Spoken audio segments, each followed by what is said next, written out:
पनीर की जलेबी खाने वाला ससुराल। कुछ समझ नहीं आ रहा है कि पहली रसोई में क्या बनाऊं क्या नहीं। इतनी सारी चीज दिमाग में घूम रही है। एक काम करती हूँ, माँ जी से पूछ लेती हूँ। उस दिन सुबह सुबह नंद आरती हंसते हुए बोली, भाभी, आज आपकी पहली रसोई है।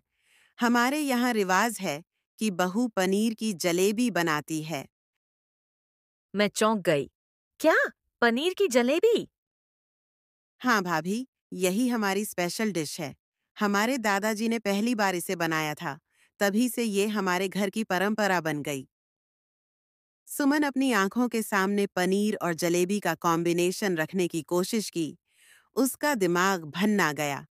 मीठा और पनीर, इन दोनों का तो कोई मेल ही नहीं मिल रहा है। भला ये कैसे बनेगी? लेकिन अब सुमन के लिए पीछे हटना मुमकिन नहीं था। उसने हिम्मत करके रसोई संभाली। दूध को फाड़कर पनीर बनाया, उसे गूंथा, उसमें केसर, इलायची मिलाई और छोटी-छोटी जलेबियों की शक्ल देकर गर्म घी में तला। दूसरी तरफ चाशनी तैयार थी, 2 तार की, बिल्कुल जैसी सासू माँ ने कहा था। पहली जलेबी तेल से बाहर निकली, धीरे-धीरे पूरी प्लेट तैयार की और थाली सजा दी। डाइनिंग टेबल पर सब बड़े शौक से बैठे। मैंने कांपते हाथों से परोसा। पहला निवाला मुंह में डालते ही ससुर जी की आंखें चमक उठीं। बहू, तुम्हारे हाथ में तो स्वाद है। पनीर की जलेबी तो बस तुम्हारे जैसे ही कोई बना सकता है। सासू माँ ने मुस्कुराकर सिर हिलाया। और देवर बोला, भाभी 2 और दे दो। सुमन हैरान थी। उन्हें सच में ये पसंद आ रही थी। मैंने सोचा, चलो ठीक है, रसम निभ गई। अब अगली बार आलू की सब्जी बनाऊंगी। अगले दिन देवर बोले, भाभी, आपकी पनीर की जलेबी खाने का मन कर रहा है। फिर नंद बोली, भाभी, एक बार और बना दो ना।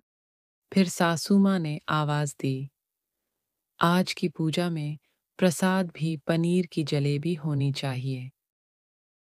अब तो रोज सुबह सुमन पनीर घिस रही थी और रात को सपने में भी वही घूमती रहती। पनीर, चाशनी, बेलन, जलेबी।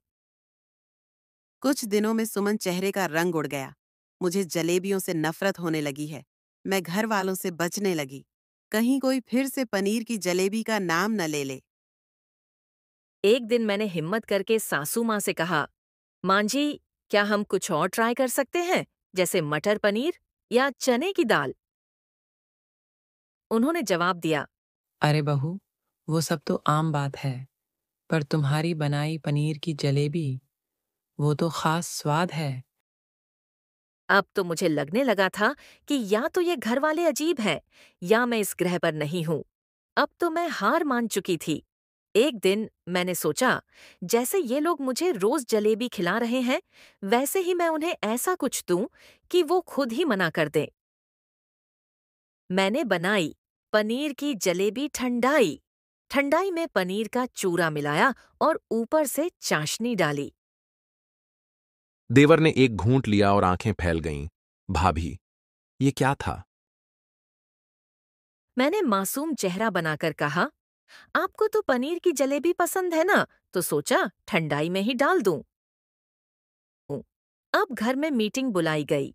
ससुर जी बोले, बहू, हमें तुम्हारी कला पर कोई शक नहीं, लेकिन अब लगता है कि जलेबी से थोड़ा ब्रेक ले लेना चाहिए। सुमन के चेहरे पर पहली बार मुस्कान लौट आई।